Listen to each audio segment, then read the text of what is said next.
punches. Conn is desperately trying to finish it right here and now. But the great Brown Bomber has other ideas. Watch him go to work on the light heavyweight champion. Now it's Lewis coming on. This time it's Joe who has Conn groggy.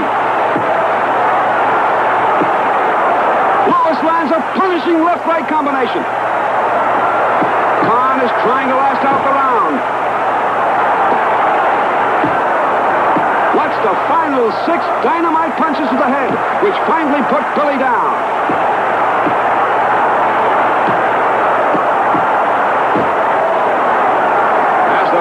Tolls off the count. Billy will vainly attempt to rise before the fatal 10, but he doesn't quite make it. In sensational fashion, Joe Louis successfully defends his World's Heavyweight Championship against the magnificent light heavyweight champion of the world, Billy Conn.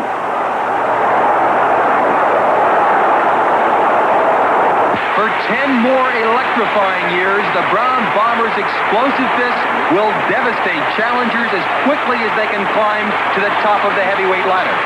The Brown Bombers' dynamite punches will thrill audiences and scramble all opposition for a record 25 world heavyweight title defenses.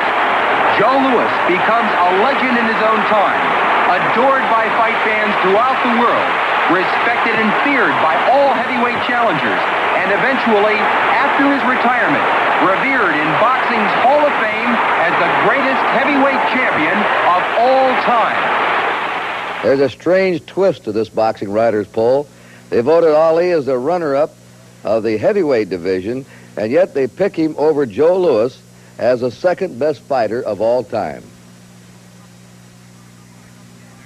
We pick up the action in round 5. The champion in white trunks is ahead on points, but Joe in blue is starting to come on strong. Torrid punches to the body and head by former champ Smokin' Joe Frazier. Joe would love to regain the heavyweight crown.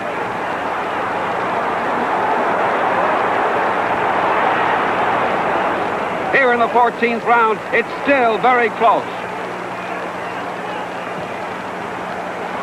A torrent of blistering punches staggers the former champion.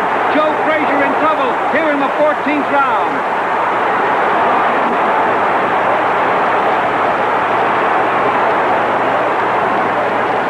Ali throwing bombs at Frazier. The champion is going for a knockout right here.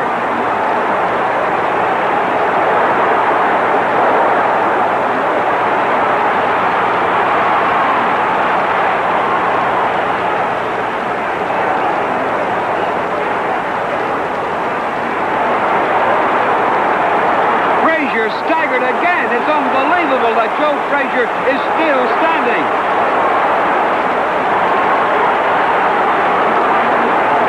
This is Muhammad Ali at his very best. Deadly accurate, blinding combination. There's the bell ending this torrid round. Both fighters walk wearily to their corners. By far, Muhammad Ali's best round of the fight. The doctor comes in to look at Joe Frazier. The fight may be stopped. Frazier's cornerman will not allow Joe to receive further punishment. Heavyweight champ Muhammad Ali stops Joe Frazier in the 14th round in one of the greatest fights of all time. And here he is, ladies and gentlemen, the poll of the boxing writers, the best fighter of all time in the history of this country, a welterweight champ, a middleweight champ, and nearly won the light heavyweight championship, Sugar Ray Robinson.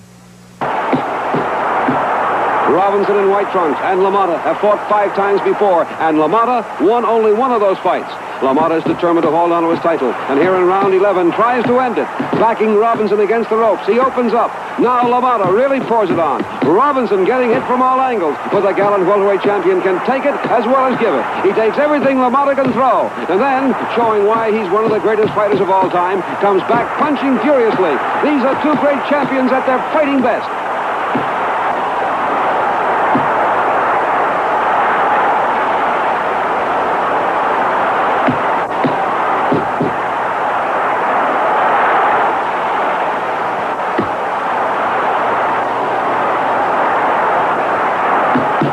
now go to round 13. It's Robinson, after weathering that terrific barrage of punches, coming on to take charge. LaMotta seems to be arm-weary. He's tired. And Robinson, sensing this, opens up. Robinson snaps vicious jabs, follows with solid lefts and rights to the body and head. Robinson here in round 13 is going to land the hardest punches of the fight thus far. Stinging combinations with both hands will have the champion practically helpless. At this point in his career, LaMotta had never been knocked off his feet, but we don't know what's keeping him up.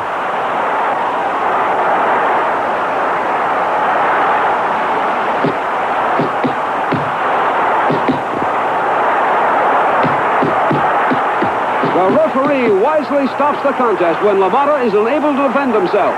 Sugar Ray Robinson, rallying from the brink of defeat, wins the middleweight championship of the world from a courageous Jake LaMotta. You know, Sugar Ray Robinson won by a vote of 4-1 over Muhammad Ali as the greatest fighter of all time. Now, is Sugar Ray your man, Larry? I think so. I've never seen an athlete who brought more to his job, his performance, than Sugar Ray Robinson. Not only as an athlete, but his glamour as a performer as well. How about you, Bill? I agree, and he's the best. He's the best thing I've ever seen in the ring.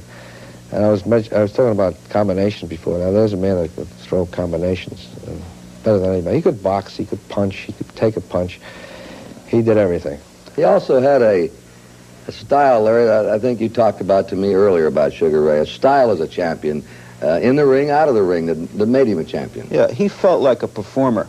I think he might have been the first athlete, or certainly the first boxer, that really felt this rapport with the audience.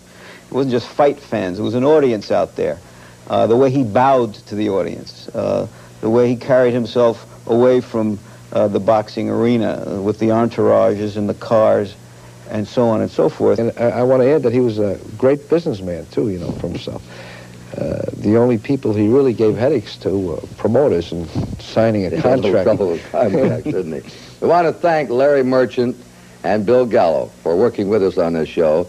We hope you've enjoyed this series. You've seen history, you've seen the best, and you've seen some of the rarest film in all sports that is available in America today. And so, we have crowned, through the Boxing Writers Association, the best fighter of each division, and Sugar Ray Robinson as the greatest prize fighter who ever lived. On behalf of Home Box Office Television, Kurt Gowdy saying so long.